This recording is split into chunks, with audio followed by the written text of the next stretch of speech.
Good morning all. ഞാൻ Ramakrishnan T B, M D and CEO of Sharewealth securities limited ആണ്. ഒപ്പം SEBI registered research analyst കൂടിയാണ്. ഈ ഓഡിയോ കേട്ടതിന് ശേഷം ഡിസ്ക്ലെയിമർ കൂടി വായിച്ചു നോക്കണമെന്ന് താല്പര്യപ്പെടുന്നു.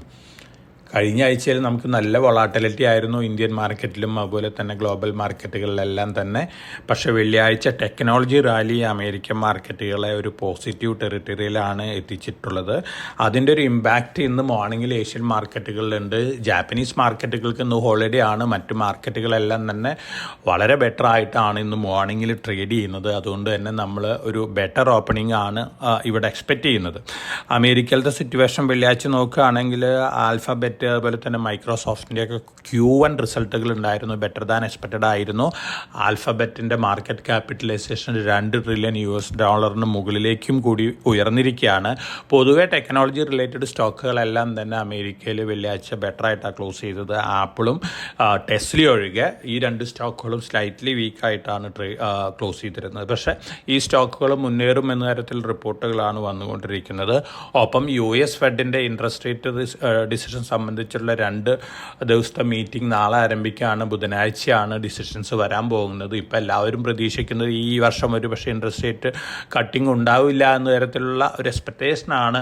US ഫെഡിൻ്റെ ഭാഗത്ത് നിന്ന് എന്തെങ്കിലും പോസിറ്റീവായിട്ടുള്ള ന്യൂസ് ഫ്ലോസ് വരികയാണെങ്കിൽ വലിയ രീതിയിലുള്ള വൊളാറ്റിലിറ്റിയും മൂവ്മെൻറ്റ്സ് ഒക്കെ അമേരിക്കൻ മാർക്കറ്റുകളിലും മറ്റു മാർക്കറ്റുകളിലും ഒക്കെ ഉണ്ടാവാനുള്ള ചാൻസസ് ഉണ്ട്. അപ്പോൾ നാളെയും മറ്റന്നാളും വളരെ ക്രൂഷ്യലാണ്.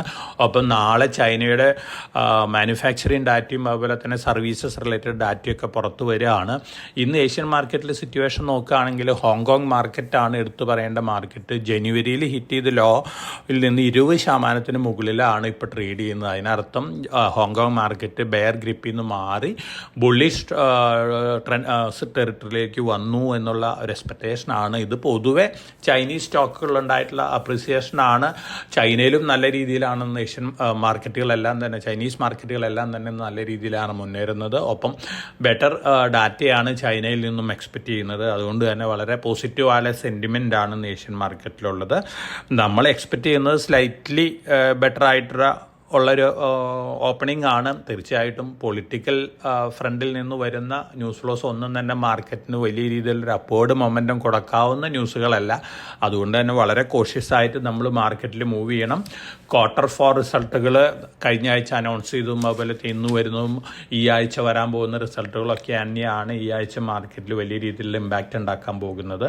നമ്മൾ സ്റ്റോക്ക് സ്പെസിഫിക് ആയിട്ടുള്ള ന്യൂസ് ഫ്ലോസ് നോക്കുകയാണെങ്കിൽ സെസ്ക് വലിയ രീതിയിലാണ് റിന്യൂവബിൾ എനർജി രംഗത്തേക്ക് കടക്കാൻ പോകുന്ന പോസിറ്റീവ് ആയിട്ടുള്ള ന്യൂസാണ്. നമ്മുടെ വീക്കിലി പോഡ്കാസ്റ്റിൽ തന്നെ നമ്മൾ മെൻഷൻ ചെയ്തിരുന്നു. അപ്പോൾ ഡെലിവറി ആഗ്രഹിക്കുന്ന ഇൻവെസ്റ്റേഴ്സിന് ഇൻവെസ്റ്റ് ചെയ്യാവുന്ന ഒരു സ്റ്റോക്കാണ്. അതുപോലെ തന്നെ BSEക്ക് ഡെറിവേറ്റീവ് ഫ്രണ്ടിൽ നിന്ന് ഡെറിവേറ്റീവ് റിലേറ്റഡ് ട്രാൻസാക്ഷൻ നമ്മൾ ടേൺ ഓവർ ഫീസ് സെബിയിൽ കൂടുതൽ ഡിമാൻഡ് ഉണ്ട്. കാരണം ഇപ്പോൾ BSE ടേൺ ഓവർ ഫീ കൊടുക്കുന്നത് പ്രീമിയം ടേൺ ഓവറിനെ ബേസ് ചെയ്തിട്ടാണ്. പക്ഷേ NSE കൊടുക്കുന്നത് നോഷണൽ ടേൺ ഓവറിനെ ബേസ് ചെയ്തിട്ടാണ്. ഇതുവരെ BSE കൊടുത്തിരുന്ന ടേൺ ഓവർ ഫീസിലുണ്ടായിട്ടുള്ള ഷോർട്ട് ഫാള് പേ ചെയ്യാൻ പറഞ്ഞ സെബിയിൽ നിന്ന് ഡിമാൻഡ് വന്നിരിക്കുന്ന റിപ്പോർട്ടുകളുണ്ട്. BSEനെ സംബന്ധിച്ച് അറൗണ്ട് 100 crore rupees പേ ചെയ്യേണ്ടി വന്നേക്കാം. ടെമ്പററി ആയിട്ട് ഒരു പക്ഷേ ചെറിയൊരു നെഗറ്റീവ് ഇമ്പാക്റ്റ് ഉണ്ടാക്കാനുള്ള ചാൻസ് ഉണ്ട്. പക്ഷേ ലോങ് റണ്ണിൽ BSEനെ സംബന്ധിച്ച് പോസിറ്റീവ് ന്യൂസുകളാണ്. അതുപോലെ തന്നെ IREDA നമ്മുടെ ടോപ്പിക്കുകളൊന്നാണ്. IREDAയ്ക്ക് നവരത്ന സ്റ്റാറ്റസും കൂടി കിട്ടിയിരിക്കുകയാണ്. പുതിയ ഓൾ ടൈം ഹൈ അടുത്ത ദിവസങ്ങളിലൊക്കെ ഹിറ്റ് ചെയ്യാൻ ചാൻസ് ഉള്ളൊരു സ്റ്റോക്കാണ്. അതോടൊപ്പം തന്നെ നമ്മൾ വന്ദേ ഭാരത് മെട്രോ അതുപോലെ തന്നെ വന്ദേ ഭാരത് സ്ലീപ്പർ ട്രെയിനുകളുടെയൊക്കെ ട്രയൽ റണ്ണുകൾ ജൂലൈ മെയ് മാസത്തോടു കൂടിയൊക്കെ ആരംഭിക്കുകയാണ്. അപ്പോൾ റെയിൽവേ റിലേറ്റഡ് സ്റ്റോക്കുകളെ സംബന്ധിച്ച് പൊതുവെ പോസിറ്റീവാണ്. കഴിഞ്ഞ ആഴ്ചയിൽ തന്നെ ഓൾമോസ്റ്റ് എല്ലാ റെയിൽവേ റിലേറ്റഡ് സ്റ്റോക്കുകളും മുന്നേറിയിരുന്നു. ജൂപ്പിറ്റർ വാഗണൊക്കെ പുതിയ റെക്കോർഡ് ഹൈ ആണ് കഴിഞ്ഞ ആഴ്ചയിൽ ഹിറ്റ് ചെയ്തിട്ടുള്ളത്. അപ്പോൾ ഈ റിലേറ്റഡ് സ്റ്റോക്കുകളെ സംബന്ധിച്ച് പോസിറ്റീവ് ന്യൂസാണ് അടുത്ത ദിവസങ്ങളിൽ വരുന്നത്. Jupiter wagons, Titagarh railway systems, Texmaco rail, അതുപോലെ തന്നെ BEML, RK ഫോർജിങ്സ്, ഒപ്പം ഹിൻഡാൽക്കോ ന്യൂ എൻട്രി ആണ് റെയിൽവേ സെഗ്മെൻറ്റിലേക്ക്. അപ്പോൾ ഹിൻഡാൽക്കോനെ സംബന്ധിച്ചൊക്കെ പോസിറ്റീവ് ആയിട്ടുള്ള ന്യൂസുകളാണ് വരുന്നത്. പൊതുവേ ഗ്ലോബൽ സിറ്റുവേഷൻ നോക്കുമ്പോൾ technology related generative AI related സ്റ്റോക്കുകളിലൊക്കെ ഒരു മുന്നേറ്റം കാണാനുള്ള ചാൻസസ് ഉണ്ട്. പക്ഷെ നമ്മളെ സംബന്ധിച്ച് നോക്കുകയാണെങ്കിൽ Q4 റിസൾട്ടുകൾ തന്നെയാണ് അതിൻ്റെ ട്രെൻഡ് ഡിസൈഡ് ചെയ്യാൻ പോകുന്നത്. രംഗത്തുള്ള സ്റ്റോക്കുകളുടെ ന്യൂസ് ഫ്ലോസ് നോക്കുകയാണെങ്കിൽ HG ഇൻഫ്ര നല്ലൊരു കമ്പനിയാണ് ഇൻഫ്രാസ്ട്രക്ചർ രംഗത്തുള്ളത്. അവർ സോളാർ എനർജി, വിൻഡ് എനർജി സെഗ്മെൻറ്റിലേക്കും ഗ്രീൻ ഹൈഡ്രജൻ സെക്ടറിലേക്കൊക്കെ കിടക്കുകയാണ്. HG ഇൻഫ്രയെ സംബന്ധിച്ച് പോസിറ്റീവാണ്. അതുപോലെ തന്നെ വേദാന്തരെ ഡീമർജർ റിലേറ്റഡ് ന്യൂസുകളെല്ലാം തന്നെ വേദാന്തനെ സംബന്ധിച്ചും പോസിറ്റീവായിട്ടുള്ള ന്യൂസാണ്. ഒപ്പം ബജാജ് ഓട്ടോ ഹൈഡ്രജൻ സ്കൂട്ടേഴ്സും മോട്ടോർ ബൈക്കുകളൊക്കെ ഇൻട്രൊഡ്യൂസ് ചെയ്യുന്നുള്ള ന്യൂസുകളും വരുന്നുണ്ട്. ഓൾറെഡി ബജാജ് ഓട്ടോ ഈ ജൂൺ മാസത്തിൽ CNG ബൈക്കുകൾ ലോഞ്ച് ചെയ്യാൻ പോകുന്നുണ്ട്. എപ്പോഴും ഇന്നോവേറ്റീവായ പ്രോഡക്റ്റുകൾ ലോഞ്ച് ചെയ്തിട്ടുള്ളൊരു കമ്പനിയാണ് ഓട്ടോമൊബൈൽ, 2 വീലർ 3 വീലർ സെഗ്മെൻറ്റിൽ. അപ്പോൾ ബജാജ് ഓട്ടോനെ സംബന്ധിച്ച് ലോങ് റണ്ണിൽ പോസിറ്റീവ് ഇമ്പാക്റ്റ് നൽകാവുന്ന ഒരു ന്യൂസാണ്. ഒപ്പം സൊമാറ്റോ, ഗോൾഡ്മാൻ സാക്സ് സൊമാറ്റോയുടെ ടാർഗറ്റ് പ്രൈസ് കൂട്ടിയിരിക്കുകയാണ്, 240 ആക്കിയിരിക്കുകയാണ്. നമ്മുടെ ടോപ്പിക്കുകളിലൊന്നും കൂടിയാണ്. അപ്പം സ്വിഗ്ഗിയുടെ IPO പേപ്പേഴ്സും ഫയൽ ചെയ്തിട്ടുണ്ട്. അപ്പോൾ ഈ ന്യൂസുകളെല്ലാം തന്നെ പൊതുവെ മാർക്കറ്റിനെ സംബന്ധിച്ച്, ഈ സ്റ്റോക്കുകളെ സംബന്ധിച്ചൊക്കെ പോസിറ്റീവാണ്. അതുപോലെ തന്നെ കഴിഞ്ഞ ആഴ്ചയിൽ പുറത്തു വന്നിട്ടുള്ള Q4 റിസൾട്ടുകൾ ഏറ്റവും എക്സലൻ്റ് ആയിട്ടുള്ള റിസൾട്ട് കാഴ്ചവെച്ചിട്ടുള്ളത് ശക്തി പമ്പ്സ് ആണ്. Huge turn over increase, net profit increase ആണ്. മിക്കവാറും ഇന്നും അപ്പർ സീലിംഗിലേക്ക് പോകാനാണ് ചാൻസസ് കൂടുതൽ. നല്ലൊരു സ്റ്റോക്കും കൂടിയാണ്. സോളാർ പമ്പ്സൊക്കെയാണ് മേജറായിട്ട് പ്രൊഡ്യൂസ് ചെയ്യുന്നത്. അതുകൊണ്ട് തന്നെ ഭാവിയിലും വളരെ പോസിറ്റീവായിട്ടുള്ള ഇമ്പാക്റ്റ് കിട്ടാൻ ചാൻസസ് ഉള്ളൊരു കമ്പനിയാണ് ശക്തി പമ്പ്സ്. മാരുതി 125 രൂപ പെർ ഷെയർ ഡിവിഡൻഡ് ഡിക്ലെയർ ചെയ്തിട്ടുണ്ട്. ഒപ്പം മാരുതിയുടെ പ്രധാനപ്പെട്ട ന്യൂസ് എന്ന് പറയുന്നത്, നമ്മൾ നമ്മുടെ പ്രീവിയസ് പോഡ്കാസ്റ്റിലൊക്കെ പറഞ്ഞിരുന്നു, സ്വിഫ്റ്റ്, ഡിസയർ വണ്ടികൾ പുതിയത് ലോഞ്ച് ചെയ്യുന്നു, ഹൈബ്രിഡ് വണ്ടികൾ. പക്ഷേ ഇപ്പോഴത്തെ ന്യൂസ് അനുസരിച്ച് സ്ട്രോങ് ഹൈബ്രിഡ് സ്വിഫ്റ്റും ഡിസയറും അല്ല ലോഞ്ച് ചെയ്യാൻ പോകുന്നത്, സ്മാർട്ട് ഹൈബ്രിഡ് ആണ്. നമ്മൾ മുമ്പ് പ്രതീക്ഷിച്ച പോലെയുള്ള മൈലേജ് ഇതിന് ലഭിക്കില്ല. സ്ട്രോങ് ഹൈബ്രിഡ് പുതിയ ടെക്നോളജി സിസ്റ്റം വരുമ്പോഴാണ് മൈലേജ് വരാൻ പോകുന്നത്. അപ്പോൾ ഇമ്മീഡിയറ്റ് ലോഞ്ച് ചെയ്യാൻ പോകുന്ന സ്വിഫ്റ്റും ജാഗോറും 25-26 കിലോമീറ്റർ പെർ റേഞ്ച് ഉണ്ടാവുള്ളൂ എന്നുള്ള റിപ്പോർട്ടുകളാണ്. നെക്സ്റ്റ് ലെവലിലാണ് അവർ പുതിയ ഹൈബ്രിഡ് ലോഞ്ച് ചെയ്യുന്നതാണ് പറയുന്നത്. അപ്പോൾ തീർച്ചയായിട്ടും ഈ ന്യൂസിൻ്റെ ഒരു ഇമ്പാക്റ്റിൽ മാരുതി ഇമ്മീഡിയറ്റ് ആയിട്ട് വലിയൊരു പോസിറ്റീവ് റിയാക്ഷൻ കാണിക്കാൻ ചാൻസ് ഇല്ല. ലോഞ്ച് ഇന്നും നാളേക്ക് ഉണ്ടെന്നുള്ള റിപ്പോർട്ടുകളാണ് വന്നുകൊണ്ടിരിക്കുന്നത്. ICICI സെക്യൂരിറ്റീസ് അതുപോലെ തന്നെ ICICI ബാങ്ക് തമ്മിലുള്ള മെർജർ അല്ലെങ്കിൽ ICICI ഡീലിസ്റ്റിംഗ് പ്രൈസ് സംബന്ധിച്ച് വളരെയധികം കോൺട്രവേഴ്സി ഉണ്ട്. ഒരുപക്ഷെ ICICI സെക്യൂരിറ്റീസിൻ്റെ ഡീലിസ്റ്റിംഗ് പ്രൈസ് കൂട്ടാനുള്ള ചാൻസസ് ഒക്കെ ഉണ്ട്. അങ്ങനെ വരികയാണെങ്കിൽ ICICI സെക്യൂരിറ്റിനെ സംബന്ധിച്ച് സ്ലൈറ്റ്ലി പോസിറ്റീവ് ആയിട്ടുള്ള ന്യൂസ് ആയിരിക്കും.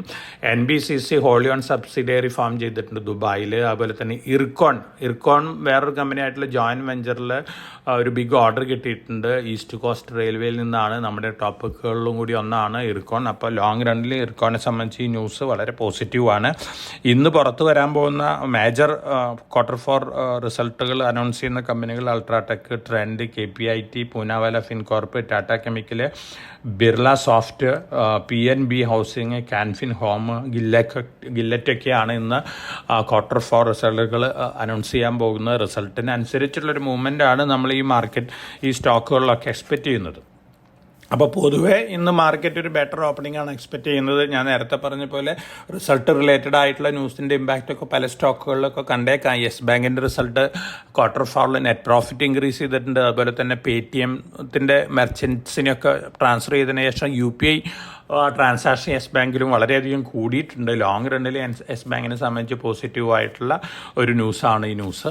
അതോടൊപ്പം തന്നെ ഏറ്റവും കൂടുതൽ പോസിറ്റീവായിട്ടുള്ള ഒരു ഇമ്പാക്റ്റ് കിട്ടാൻ ചാൻസ് ഉള്ളൊരു സ്റ്റോക്കാണ് NDTV. NDTVയുടെ റവന്യൂ ഒക്കെ നന്നായിട്ട് കൂടിയിട്ടുണ്ട്. ഒപ്പം വീണ്ടും ഷെയർ ഹോൾഡർ ഗെയിനിന് വേണ്ടി വലിയ രീതിയിലുള്ള അനൗൺസ്മെൻറ്റുകളൊക്കെയാണ് NDTV മാനേജ്മെൻറ്റ് നടത്തിക്കൊണ്ടിരിക്കുന്നത്. അപ്പോൾ NDTV കറണ്ട് ലെവലിൽ നിന്ന് മുന്നേറാൻ സാധ്യതയുള്ള സ്റ്റോക്കാണ്. ഒപ്പം NDTV പ്രോഫിറ്റ് അതുപോലെ തന്നെ മറ്റ് ചാനലുകളെല്ലാം തന്നെ നല്ല വ്യൂവർഷിപ്പ് കൂടിക്കൊണ്ടിരിക്കുകയാണ്. അപ്പോൾ NDTVനെ സംബന്ധിച്ച് പോസിറ്റീവ് ന്യൂസാണ്. ഒപ്പം അഡാനി ഗ്രൂപ്പിൻ്റെ ഒരു കമ്പനിയും കൂടിയാണ്. അപ്പോൾ തീർച്ചയായിട്ടും അതിൻ്റേതായ ഇമ്പാക്റ്റുകളൊക്കെ ഈ സ്റ്റോക്കുകൾ വരാനുള്ള ചാൻസസ് ഉണ്ട്. കഴിഞ്ഞ ആഴ്ചയിൽ നമ്മുടെ ടോപ്പിക്കുകളിൽ ഒന്നായിട്ടുള്ള തേജസ് നെറ്റ്വർക്ക് പുതിയ റെക്കോർഡ് ഹൈ ഹിറ്റ് ചെയ്തിരുന്നു. ഒരു കൺസോൾട്ടേഷന് ശേഷം വീണ്ടും ഈ സ്റ്റോക്ക് മുന്നേറാനുള്ള ചാൻസസ് തന്നെയാണ് കാണുന്നത്. ലോങ് റണ്ണിൽ നല്ല റിട്ടേൺ ഇൻവെസ്റ്റേഴ്സിന് കൊടുക്കാൻ സാധ്യതയുള്ള സ്റ്റോക്കും കൂടിയാണ് തേജസ് നെറ്റ്വർക്ക്. SBI ലൈഫിൻ്റെ Q4 റിസൾട്ട് വന്നിരുന്നു. നെറ്റ് പ്രോഫിറ്റ് നോക്കുകയാണെങ്കിൽ കാര്യമായിട്ട് ഇൻട്രസ്റ്റിംഗ് ചേഞ്ചസ് അല്ല. പക്ഷേ പക്ഷേ പ്രീമിയം കളക്ഷനിലൊക്കെ നല്ല രീതിയിലുള്ള ഇമ്പ്രൂവ്മെൻറ്റ് കാണിച്ചിട്ടുണ്ട്. SBI കാർഡ്സിൻ്റെ റിസൾട്ടും ബെറ്റർ ദാൻ എക്സ്പെക്റ്റഡ് ആയിരുന്നു സ്ലൈറ്റ്ലി. അപ്പോൾ അതാത് സ്റ്റോക്കുകൾ ചെറുതായിട്ടുള്ള റിയാക്ഷൻസ് കാണിക്കാനുള്ള ചാൻസസ് ഉണ്ട്, റിസൾട്ട് ഓറിയൻറ്റഡ് റിയാക്ഷൻസൊക്കെ കാണാനുള്ള ചാൻസസ് ഉണ്ട്. വളരെ കോഷ്യസ് ആയിട്ട് മാർക്കറ്റിൽ മൂവ് ചെയ്യുക. Politically related news flows, election related news flows ഒന്നും തന്നെ ഇപ്പോഴത്തെ ലെവലിൽ മാർക്കറ്റിന് വലിയ രീതിയിലുള്ള പോസിറ്റീവ് ഇമ്പാക്റ്റ് നൽകുന്ന ന്യൂസുകളല്ല.